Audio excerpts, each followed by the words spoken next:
Hey guys, it's Mel. Welcome or welcome back to my channel. Well, today I've got a video for you answering one of my viewers' questions that I got the other day. And it's so funny because when I talk to you guys in my videos and my vlogs, I kind of just feel like I'm talking to all my friends and all my friends that I've had for a really long time. And sometimes I actually forget that I've got new friends that are joining me here every single day. And some people who join me actually have no idea what I used to do in my eBay business like a few years ago. So this question came from a channel named Rising Reality. What made you want to focus on selling books? How big is your space that you have allocated yourself here and your warehouse, your workspace?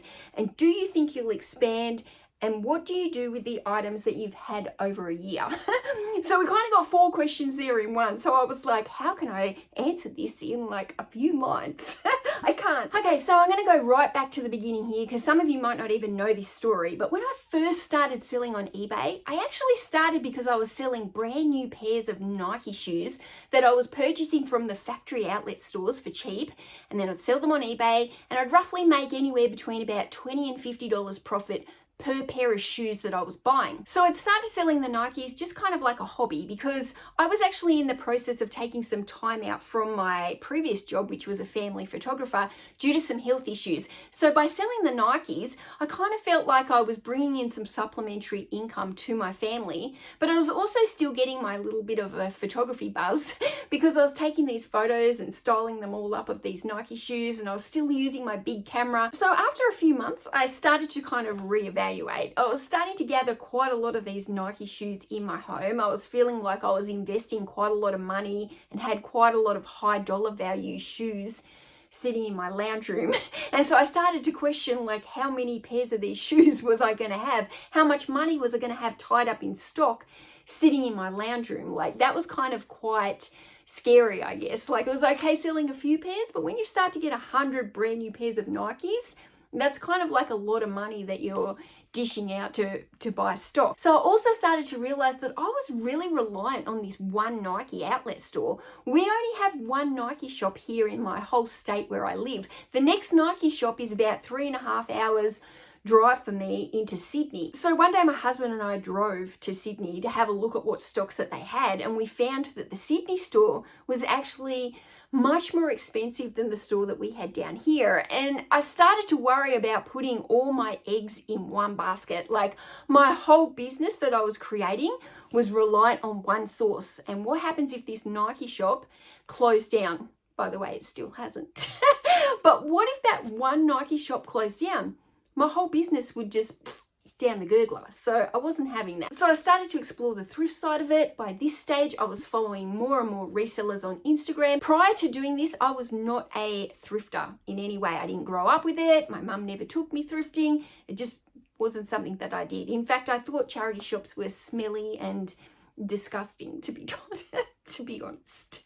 So when I started going to the thrift stores, I was a everything store. I was mainly buying clothes, shoes, and books, but I was open to really buying anything. I was plush toys, board games, DVDs, you name it, I tried it. And so I do just think it's important to say though that even though now I am focusing on books, when you are starting off with having a reselling business, I think it's super important to be an everything seller. I think it's a really important part of the process to learn about the things that you enjoy selling, to learn about the things that you dislike selling, to learn about the things that you can actually find in your area that are in abundance. You can't be a full-time seller and niche down on something that you can't even readily source in your area. Like that would be an absolute nightmare. You might absolutely love selling shoes, but there's no point being a shoe seller if you can't get any stock. Like you're just going to make your life hard for yourself. So I've been selling on eBay for 5 years now. I think it's 5 years this July that I started selling my first pairs of Nike shoes. But for the last 2 years, I have primarily focused on selling books. So the book thing, well, it kind of just happened because of COVID. I always had books in my store. My store was primarily based around clothing, shoes, and books. And I probably had about 500 books listed in my store, a couple of years ago. So I noticed that the books were starting to sell faster for me because everybody was stuck at home with nothing to do, so they started to read again. So I started to source more books and list more books and sell more books, and it was kind of just like this compounding snowball that started to happen. Okay, so even though for the last 18 months I have 90% committed to selling books, there has been some kind of hesitation within me to go 100% to books and fully commit and say no to everything else. I think there is a really big difference between saying, I'm going to try and do this, to saying, I'm going to do this. So I would say it's only in these last couple of months that I finally feel like I have the confidence in myself, my decisions, and my own ability to be able to really commit to doing books 100%. So to make the decision to actually niche down on books, it hasn't entirely been easy because I had to really learn to objectify my own emotions. So I guess what I'm saying is I had a lot of internal conflict and a lot of unspoken fears about niching down into books entirely. So when I started sharing more content about niching down on books, I was told that I had ruined books within Australia. I was also told that my videos would become stale and boring because who wants to just learn about books? Like, it'll be boring. It's hard when somebody else's feelings make you second guess your own decisions. It can evoke those feelings of fear, rejection, humiliation, and I think it also can bring in that paranoia feeling of the mentality of scarcity, like there's not enough for everyone. So I knew that those weren't actually my fears. I knew that was somebody else's fears, somebody else's scarcity mindset, that there's not enough for everyone else. They're not my fears. I don't feel like that. After 2 years of me telling the world that I'm selling books, I'm selling more books now than I ever have. So I don't believe in that scarcity mindset, but I did have to learn how to release those fears from myself and recognize that those were not my fears, they were somebody else's. I think there are a lot of people who are kind of scared about niching down, and perhaps some of it does come to that scarcity mindset. You have to become very self-aware and realize what fears are actually yours and what fears are actually belonging to somebody else. If you follow me a long time, you will know that I am a bit of a scatterbrain. Self-confessed squirrel brain Mel.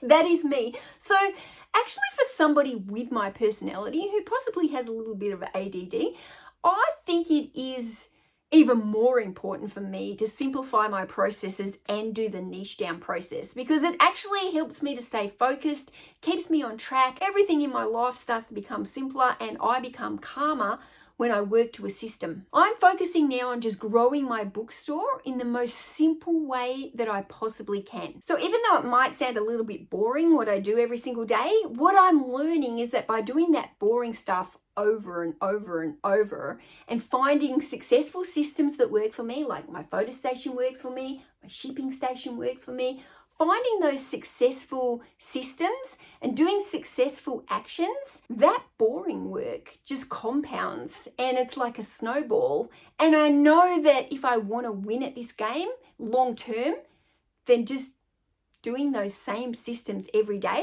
is going to be the best way to get me there. I actually want to do the least amount of work I can do on eBay every single day. Like, I've got my eBay down to only a few hours work every single day.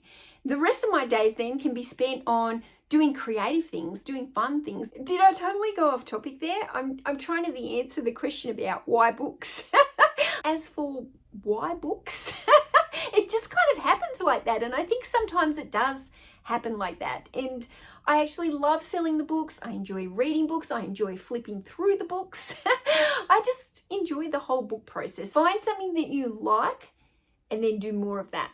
Next question, how big is your space?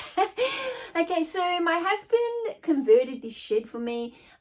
There is a playlist of shed conversion videos if you haven't seen them and you want to go back and see from what this shed was to what it is now.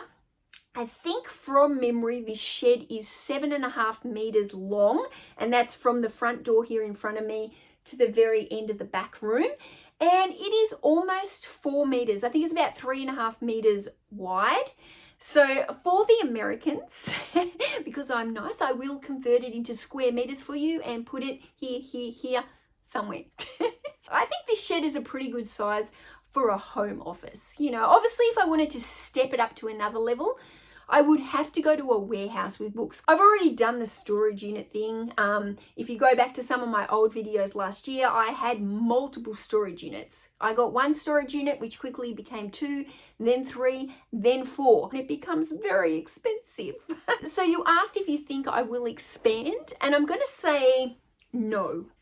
I don't know what it is, but some days I do feel like I want more, like I want bigger, like I've got bigger goals than just being the mum in the shed.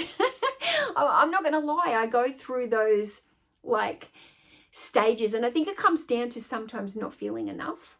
Maybe it's self-worth issues. I should be bigger, I should be doing more, or I've got the potential to be bigger and got the potential to do more, but deep down, I don't think that's what I want. I don't think I want any more stresses of having to go to storage units or warehouses or hiring staff. Although it looks like my shelves and everything in here are quite full, I'm about to put some more shelves down the center in here. I think I still do have quite a bit of room for growth in here. Currently, I'm sitting on about, I don't know, 3,300, 3,400, somewhere around that listings. And I've always kind of felt in my heart that this shed will hold the capacity of about 5,000 listings for me. I don't have any offsite storage or anything anymore for my unlisted inventory. Whatever I have has to fit into this space. And the last question was, what do you do with items that have sat in here for over a year? While I've got the space, those babies can sit.